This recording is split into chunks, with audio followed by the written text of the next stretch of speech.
এক ভাই এদিক দিয়ে গুলি লেগে এদিক দিয়ে হয়ে যায়, এবং কি রক্তে সে জায়গাটা ভেসে যায়। তাকে নিয়ে অনেক গোলাগুলি করেছিলাম আমিও, কিন্তু সেখানে গাড়ি যেতে পারি নাই। ডাক্তারি খানা ঘেরাও করার সময় তখন পুলিশ আমাকে খুব কাছ থেকে গুলি করেছিল, কিন্তু আমার এই অবস্থার জন্য আমার কোনো দুঃখ নেই। দুঃখ একটাই, এই খোলাটা শেখ হাসিনা এখনও কিন্তু খেলে নেই। সে আরেক দেশে বসে বসেও আমাদের দেশকে নিয়ে গুলি চালতেছে। আমরা তাই শেখ হাসিনাকে বলতে চাই, উদ্দেশ্য করে বলতে চাই, সে যেন আরেক দেশে রয়েছে দুর্নীতি না করে, সে যেন আমার বাংলাদেশে আসে দুর্নীতি করে। আমরা তার সাথে যুদ্ধ করার জন্য প্রস্তুত আছি এবং প্রস্তুত থাকবো।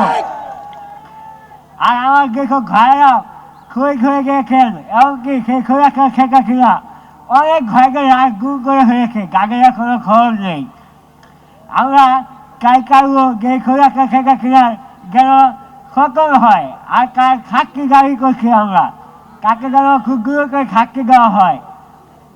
এটাই ছিল আমার বলার। আমি জানি আপনাদের আমার কথা বুঝতে অনেকটা কষ্ট হচ্ছে, কিন্তু সেই সঙ্গে আমাকে বলতে হচ্ছে, কারণ এই খোলাটা শেখ হাসিনার জন্য আজকে আমার এই অবস্থা। তাই আমি চাই তার যেন ফাঁসি হয়, তার যেন কঠিন একটা শাস্তি হয়।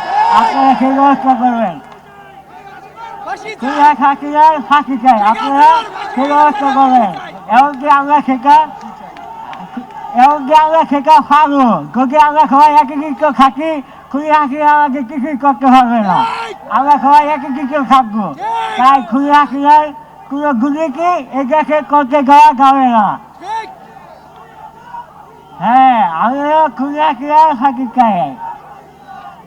আপনারা আমার জন্য দোয়া করবেন, আমি যেন আপনাদের আগে খুব দূর করে সুস্থ হয়ে আবার আপনাদের আগে চলাফেরা করতে পারি।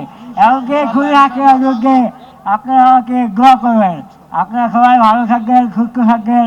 সবাইকে আসসালামু আলাইকুম, নমস্কার। আপনারা আমার জন্য দোয়া করবেন।